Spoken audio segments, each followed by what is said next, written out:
Jó, capítulo de número 1. Então, meus irmãos, nessa noite gostaria de meditar sobre como vencer o dia mau. Paulo fala lá em Efésios que existe o dia mau. É aquele dia em que tudo acontece de ruim na nossa vida. Não especificamente um dia, mas um período de tempo em que enfrentamos grandes lutas, dificuldades, dores, sofrimentos, às vezes enfermidades, perdas. Às vezes é o dia que o diabo tira para atacar a sua vida, tentar te destruir, tentar te afastar de Deus, armar armadilhas para você, para tentar te enfraquecer na fé, te prejudicar e levar você a cair, a sofrer uma derrota, a sofrer algum tipo de abalo e ficar prostrado e se afastar de Deus. Esse é o dia mau. Se você não passou, provavelmente você vai passar por um dia assim. Todos nós vamos passar por momentos difíceis nessa vida, por lutas, por dificuldades. Agora a grande questão é: como é que nós vamos enfrentar esse dia?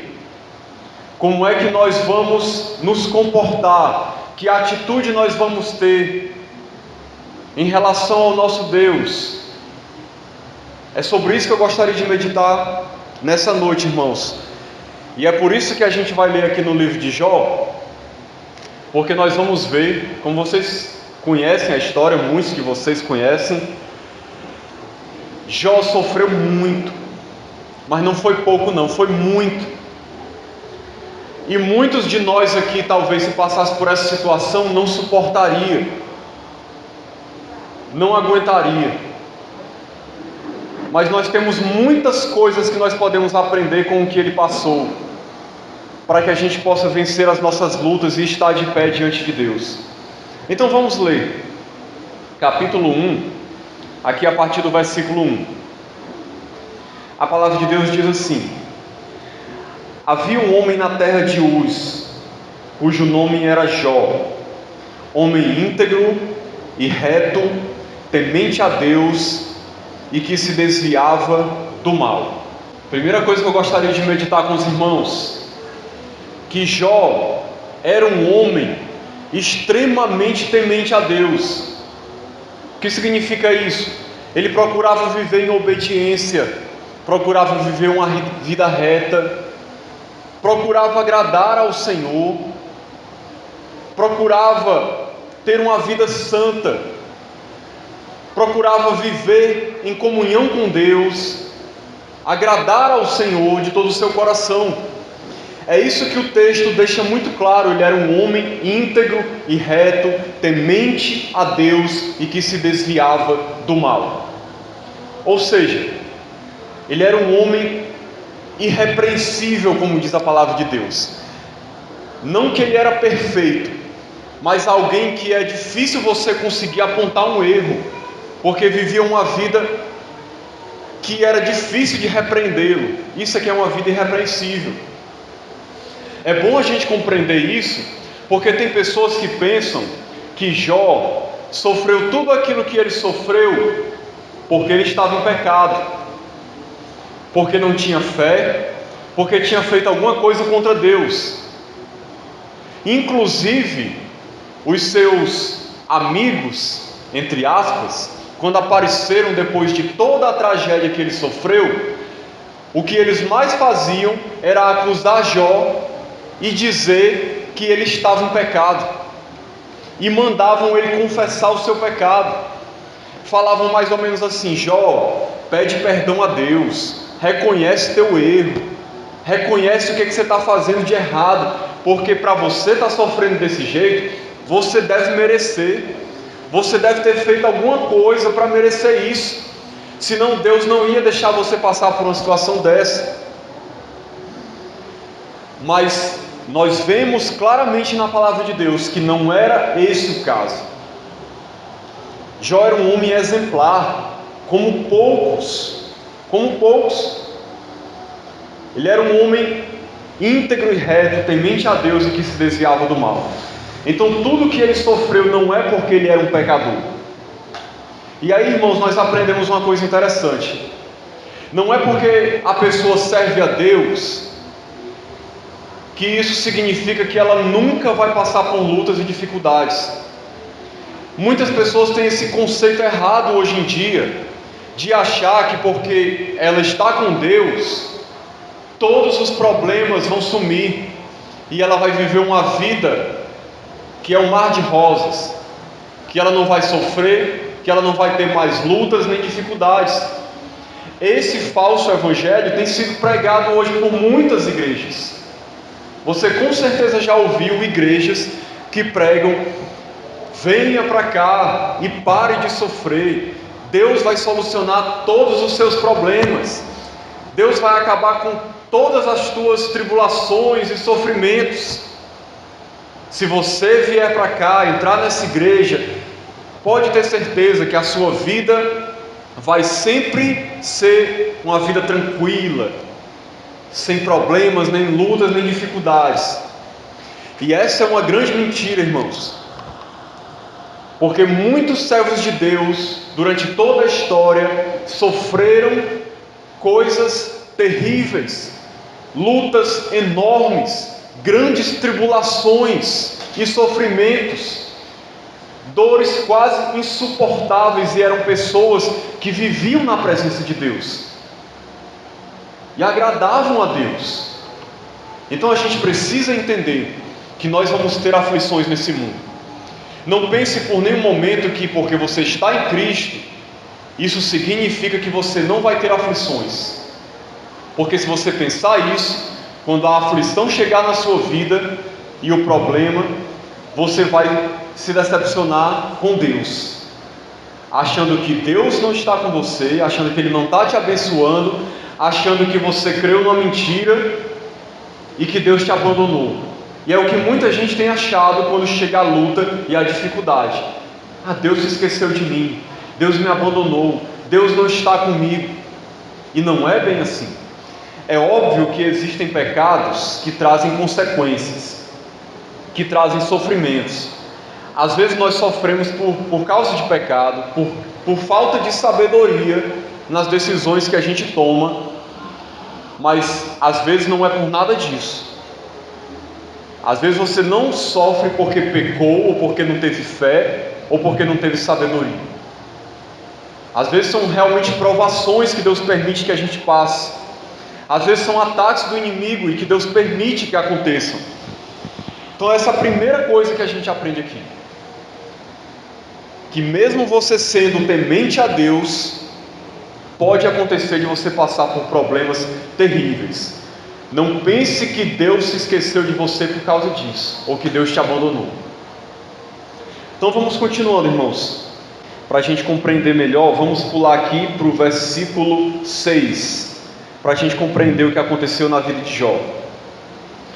Num dia em que os filhos de Deus vieram apresentar-se perante o Senhor, veio também Satanás entre eles. Então perguntou o Senhor a Satanás: de onde vens? Satanás respondeu ao Senhor e disse: de rodear a terra e passear por ela. Perguntou ainda o Senhor a Satanás: observaste meu servo Jó? Porque ninguém há na terra semelhante a ele, homem íntegro e reto, temente a Deus e que se desvia do mal. Então, irmãos, olha só o que aconteceu aqui, para você entender. Quando os filhos de Deus, ou seja, os anjos, foram se apresentar na presença de Deus, Satanás se infiltrou no meio deles e compareceu também lá. Agora veja que coisa interessante que acontece, não sei se você observou no texto, mas não foi Satanás que tocou no nome de Jó, que colocou Jó na conversa. Quem foi que falou sobre Jó? Foi Deus. Veja que Deus diz assim: observaste o meu servo Jó? Jó estava lá no canto dele, tranquilo, quieto. Talvez Satanás não estava nem olhando para ele. E Deus disse para Satanás: observaste o meu servo Jó? E aí Deus dá um bom testemunho dele, de que ele era um homem reto, íntegro, temente a Deus e que se desviava do mal. E alguém pode pensar assim: por que Deus falou sobre Jó para Satanás? Jó estava tão quieto, estava tudo bem. Será que Deus é mau? Será que Deus queria prejudicar o seu filho? Por que Deus fez isso? Por que Deus, de certa maneira, fez com que o diabo voltasse a sua atenção para Jó e tornasse de Jó um alvo? Por que Deus fez isso? Meus irmãos, uma coisa que a gente aprende nessa história: muitas vezes nós estamos passando por lutas e dificuldades nessa vida, porque o próprio Deus nos colocou nessa situação. Irmãos, isso é um absurdo, isso é uma heresia. Não é, irmãos. Deixa eu dizer uma coisa para você: Deus, Ele está interessado no seu crescimento.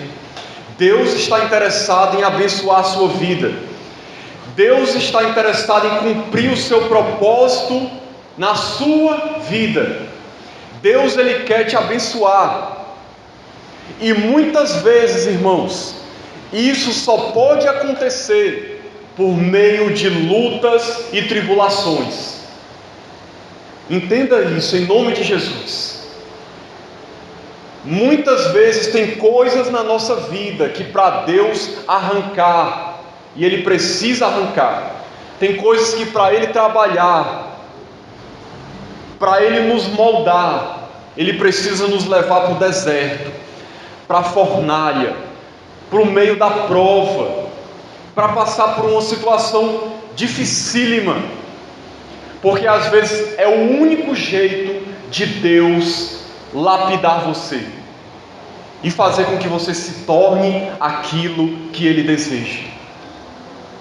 Deus é bom, irmãos, nunca duvide disso. Deus é misericordioso e compassivo, e pode ter certeza que Ele ama você, e Ele vai fazer qualquer coisa para levar você a se tornar a pessoa que Ele deseja, mesmo que para isso seja preciso te levar para o meio da prova, para o meio da tempestade. Ele sabe que você vai sofrer, Ele sabe que vai ser dolorido, mas Ele sabe que vai ser necessário para Ele poder realizar na sua vida aquilo que Ele planejou para você, e que é muito melhor do que você imagina. Então, quando acontecer de você estar num momento difícil, entenda que isso aconteceu pela permissão de Deus. Tudo está no controle de Deus, irmãos. Nada foge ao seu controle. Uma coisa que nós precisamos entender é que desde o dia que a pessoa se converte e entrega a sua vida a Cristo, ela pertence ao Senhor. A sua vida está nas mãos dEle. Você deu autorização a Ele de agir na sua vida, de transformar você, de fazer de você uma bênção. Os incrédulos, aqueles que não conhecem a Deus, eles não desfrutam disso, desse trabalhar de Deus, porque eles não têm comunhão com Deus. A Bíblia diz que Deus corrige, disciplina e trabalha na vida daqueles que Ele ama. Se Deus te levou para a prova, é porque Ele ama você. Porque se Ele não te amasse, você estava largado, vivendo sob o domínio de Satanás, segundo o curso deste mundo, segundo o príncipe da potestade do ar, vivendo na escravidão do pecado, como ensina Efésios capítulo 2. Porque aqueles que não conhecem a Deus vivem assim. Eles estão escravizados por Satanás, distantes de Deus, sofrendo, não porque Deus está trabalhando nas suas vidas, mas porque eles abandonaram a Deus, se esqueceram de Deus e estão vivendo a própria sorte, distante do Senhor. Mas não é assim com aquele que conhece a Deus. A partir do momento que você entrega a sua vida a Cristo, tudo que acontece na sua vida é a vontade de Deus para você, porque Deus quer te abençoar, porque Deus quer realizar algo em você. Então Deus fez isso aqui por causa disso, porque Ele queria abençoar a vida de Jó. Por isso que Ele colocou Jó em evidência ali e apresentou, de certa maneira, Jó para Satanás. Deus é tão soberano, irmãos, que Ele usa até o diabo para trabalhar na nossa vida. Porque enquanto o diabo pensa que está nos destruindo, que está nos atacando, que está nos fazendo mal, na verdade, Deus está permitindo tudo aquilo ali para nos abençoar, para nos fazer crescer. É uma maneira misteriosa e incrível como Deus trabalha, de uma maneira que a gente não entende, e muitas vezes Deus usa até o inimigo, permitindo que ele nos ataque, e ele pensa que vai prevalecer contra nós, e na verdade Deus vai usar aquela situação para nos abençoar. Foi isso que aconteceu na vida de Jó. Foi isso que Deus fez aqui na vida do seu servo. Olha o versículo 9 que diz: então respondeu Satanás ao Senhor: porventura Jó, debalde, teme a Deus? Satanás é o rei da dúvida. Aí ele levanta um questionamento aqui: porventura Jó realmente teme ao Senhor? Tem temor ao Senhor? Deus tinha acabado de dizer que Jó era temente a ele. Aí Satanás levanta um questionamento. Em outras palavras, ele disse assim: tem certeza que ele é temente a você mesmo? Tem certeza que essa é a realidade? Era isso que ele estava dizendo. Aí olha o que ele diz no versículo 10: acaso não o cercaste com sebe, a ele, a sua casa e tudo quanto tem? A obra de suas mãos abençoaste, os seus bens se multiplicaram na terra. Estende, porém, a mão e toca-lhe em tudo quanto tem, e verás se não blasfema contra ti na tua face. Sabe o que Satanás quis dizer aqui? Em outras palavras, ele quis dizer o seguinte: Deus, Jó, só teme ao Senhor porque o Senhor abençoa a vida dele, dá um monte de coisa para ele, abençoa a sua família, enche ele de bens. Tira o que ele tem para o Senhor ver o que é que vai acontecer, para o Senhor ver se ele não vai blasfemar. Toque em tudo que ele tem. Satanás, de certa maneira, fez um desafio para Deus, porque ele acreditava. Qual era a teoria dele? Ele acreditava que a pessoa só serve a Deus por interesse, porque está recebendo algo, porque está sendo abençoado. Essa era a teoria de Satanás, que ele levanta aqui contra Deus, de que se a pessoa não estiver recebendo alguma coisa, ela não vai adorar a Deus só por quem Deus é, pela pessoa dele em si, porque a pessoa o ama. A teoria dele aqui era que as pessoas adoram a Deus e o servem porque são abençoadas e recebem coisas. E aí eu gostaria de deixar, irmão, esse questionamento para nós: por que nós adoramos a Deus? Por que você adora a Deus? Por que você o serve? Qual é a motivação do seu coração? Você o serve porque você o ama realmente, de todo o seu coração, por quem Ele é, ou só porque Ele abençoa a sua vida, te dá coisas, te dá um trabalho, você tem sempre o que comer, o que vestir, você tem carro, tem casa, tem emprego, vive uma vida relativamente tranquila, com saúde, é por isso que você serve a Deus? Ou é porque você o ama? Não responda tão rapidamente não, porque tem muita gente que diz assim: não, eu sirvo a Deus porque eu amo. É mais fácil falar quando você não está passando pela dificuldade.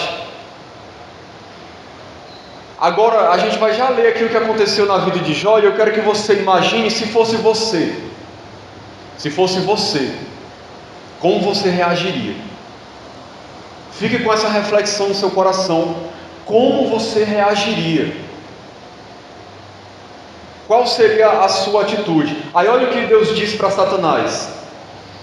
Disse o Senhor a Satanás: eis que tudo quanto ele tem está em teu poder, somente contra ele não estendas a mão. E Satanás saiu da presença do Senhor. Veja, irmãos, que coisa interessante. Deus permitiu. Para quem não conhece a Deus, isso aqui parece um absurdo, mas foi o próprio Deus quem permitiu. Ele disse: tudo quanto ele tem está em teu poder, só não estenda contra ele a mão, ou seja, não tire a vida dele. Mas tudo que ele tem, em outras palavras, foi o que ele disse, tudo que ele tem, pode atacar, pode tirar tudo que ele tem, só não tire a vida dele. Aí alguém pode pensar: meu irmão, como é que pode? Por que Deus fez uma coisa dessa? Deus não é bom? Deus é bom, irmãos. Nunca duvide disso. Você acha que Deus não conhecia o seu servo? Ninguém é tentado além do que pode suportar. Deus sabia o que ia acontecer. Deus sabia que Jó ia ser aprovado. Deus sabia que ele ia resistir à tentação de blasfemar contra Deus. E Deus sabia também que o propósito que ele tinha na vida de Jó ia se realizar. Não foi à toa, irmãos, estava tudo planejado. Deus não faz nada por acaso, o controle não foge das mãos dele. Entenda que ele é soberano. Mesmo quando ele permite algo assim na nossa vida, ele sabe o que está fazendo, ele entende, ele é Deus. Então sempre entenda e reconheça que ele está fazendo o que é melhor para você, que ele está cuidando de você, mesmo que pareça que não é, mesmo que a situação mostre o contrário, mas essa não é a verdade. E outra coisa que a gente aprende aqui, irmãos: quem está no controle das nossas vidas sempre é Deus, não é o diabo. Porque tem crente que vive com medo do diabo, vive com medo: o diabo está se levantando contra a minha vida, o diabo está fazendo isso, o diabo está fazendo aquilo, eu acho que ele está armando uma armadilha para mim, meu Deus, me ajuda, ele vai me destruir, vai destruir a minha família, meu Deus, e agora? E se desespera, e fica louco, e fica desesperado, ansioso, preocupado, imaginando o que o diabo está fazendo ou deixando de fazer contra a vida dele. Meus irmãos, o diabo não tem autorização de fazer o que bem entende na vida de um servo de Deus. Nós temos que entender isso. Você não precisa viver com medo do diabo, porque tudo aquilo que porventura o diabo vier a fazer contra você, foi porque Deus disse: vai, pode fazer. Porque se Deus não disser isso, se Deus não der essa autorização, pode ter certeza que o diabo não encosta um dedo em você. Ele não tira um fio de cabelo da sua cabeça se Deus não disser assim: pode ir. Ele não tem autoridade sobre a nossa vida. Porque, como diz a palavra de Deus, maior é o que está em nós do que aquele que está no mundo. Nós somos de Jesus, nós somos habitados pelo Espírito Santo de Deus, nós andamos com Deus, o Senhor está conosco. O anjo do Senhor acampa ao redor dos que o temem e os livra. E por mais que o diabo ande em derredor, ele não tem autoridade de fazer o que bem entende nas nossas vidas. Vamos caminhar um pouco mais no texto aqui, irmãos, para ver o que aconteceu. Olha só, versículo 13. E aí eu queria que quando você estivesse lendo esse texto aqui junto comigo, você imaginasse o seguinte: Senhor, se isso aqui fosse comigo, como é que eu ia reagir? O que é que eu ia fazer? Olha só o que foi que aconteceu. Sucedeu um dia em que seus filhos e suas filhas comiam e bebiam vinho na casa do irmão primogênito, que veio um mensageiro a Jó e lhe disse: os bois lavravam e as jumentas pasciam junto a eles. De repente deram sobre eles os sabeus e os levaram e mataram aos servos a fio de espada. Só eu escapei para trazer-te a nova. Falava este ainda quando veio outro e disse: fogo de Deus caiu do céu, queimou as ovelhas e os servos e os consumiu. Só eu escapei para trazer-te a nova. Falava este ainda quando veio outro e disse: dividiram-se os caldeus em 3 bandos, deram sobre os camelos, os levaram e mataram aos servos a fio de espada. Só eu escapei para trazer-te a nova. Também este falava ainda quando veio outro e disse: estando teus filhos e tuas filhas comendo e bebendo vinho em casa do irmão primogênito, eis que se levantou um grande vento do lado do deserto, e deu nos 4 cantos da casa, a qual caiu sobre eles, e morreram. Só eu escapei para trazer-te a nova. Irmãos, num só dia, Jó perdeu todos os seus bens e todos os seus filhos. Você consegue imaginar o que é isso?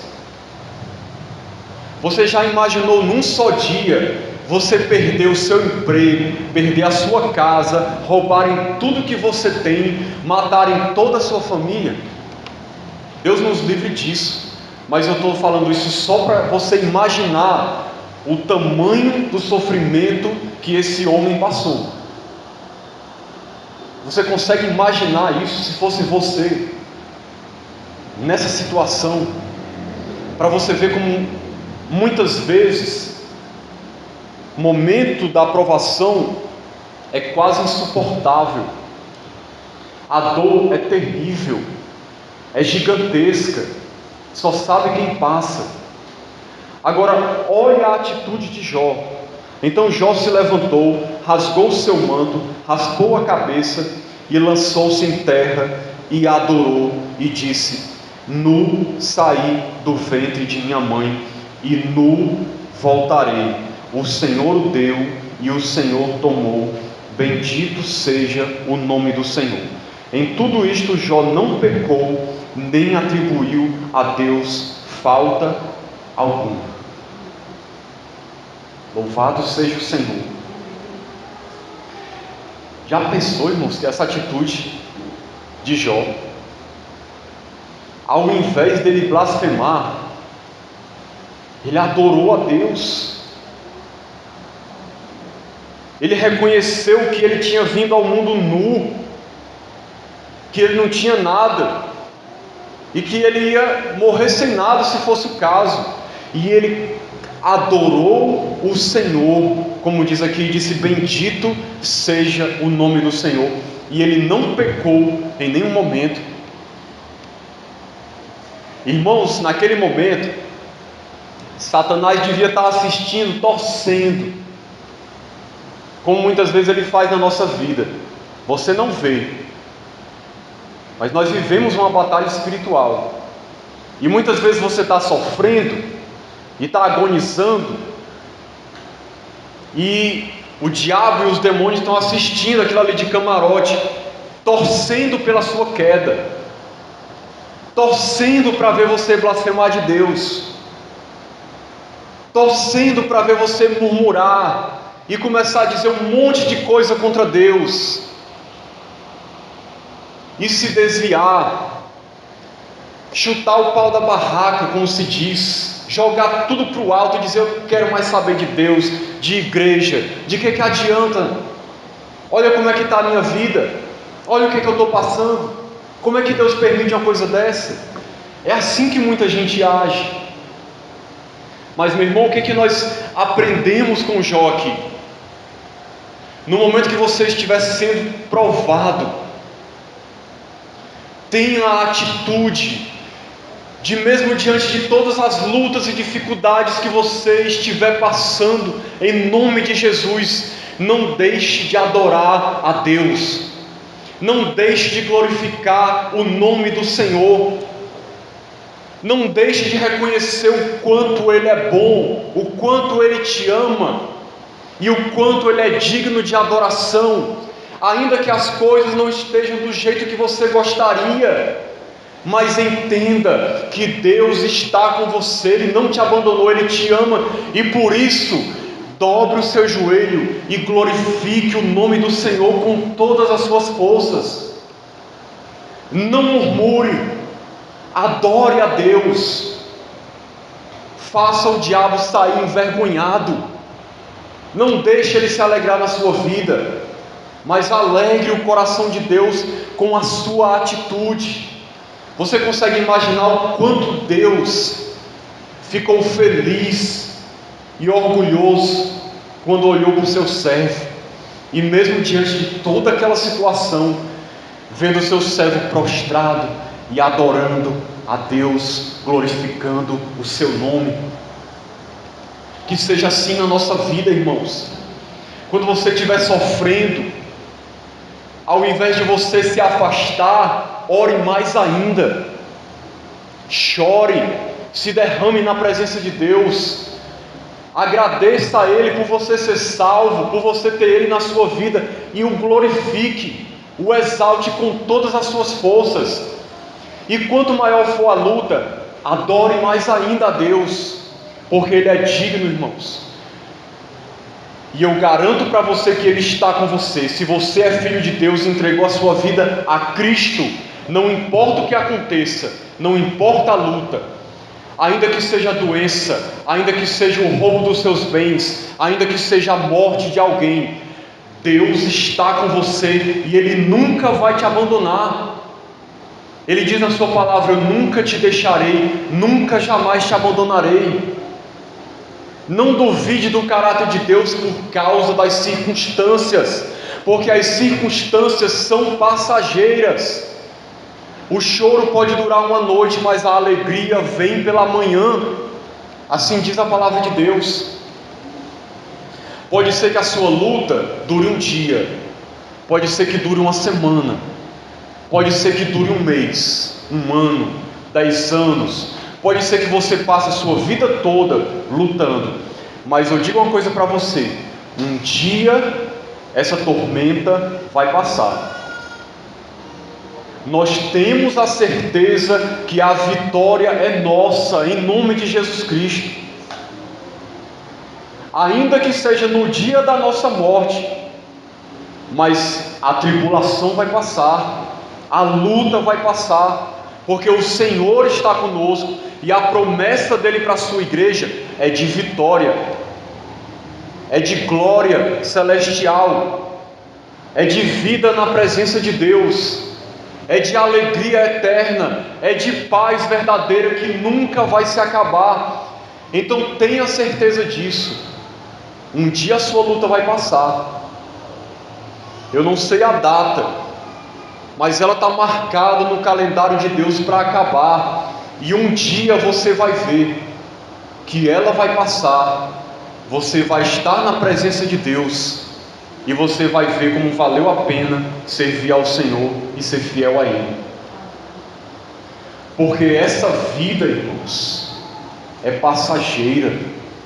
Essa vida passa como um sopro. Nós temos toda uma eternidade pela frente de alegria e de paz na presença de Deus. Então não trate essa vida como se ela fosse durar por toda a eternidade. E não viva como se a eternidade não existisse, porque tem crente que pensa, parece, que a vida dele vai se resumir à derrota, à luta, a sofrimento. O que está prometido para nós é vitória, irmãos. Eu não vou ler aqui o resto do texto, porque o tempo já está avançado, mas nós vemos que Satanás não desistiu, ele continuou atacando, e Deus permitiu que ele tocasse no corpo de Jó, com feridas, úlceras terríveis, mas mesmo assim Jó não blasfemou de Deus. Até a sua mulher mandou ele amaldiçoar a Deus e morrer, mas não foi isso que ele fez. Ele continuou adorando o Senhor. O que é isso, irmãos? É convicção de fé. Ele sabia quem era o seu Deus, ele acreditava no Senhor, e Deus honrou, irmãos, isso, porque diz a palavra de Deus que Deus abençoou o último estado de Jó muito mais do que o primeiro. Deus restituiu tudo que ele tinha, e além de tudo isso, Jó teve uma experiência com Deus como ele nunca tinha tido, e com certeza ele veio a ter um conhecimento de Deus que ele nunca poderia ter de outra maneira. Deus trabalhou na vida dele, Deus fez ele crescer, Deus o fortaleceu, levou ele a ter um relacionamento de mais intimidade, abençoou poderosamente a vida de Jó, e é isso que ele vai fazer na nossa vida. Não sei o dia nem a hora, mas a situação um dia muda, porque a tribulação não dura para sempre. Nós temos que ter a certeza de que o nosso Deus está conosco e está abençoando a nossa vida. E aí eu finalizo, lembro da pergunta que eu fiz: por que você serve a Deus? Pelo que Deus dá para você ou pelo que Deus é?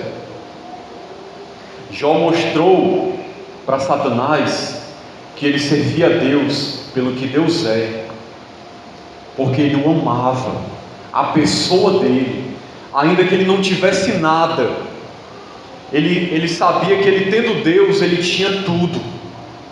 Será que essa é a convicção do nosso coração?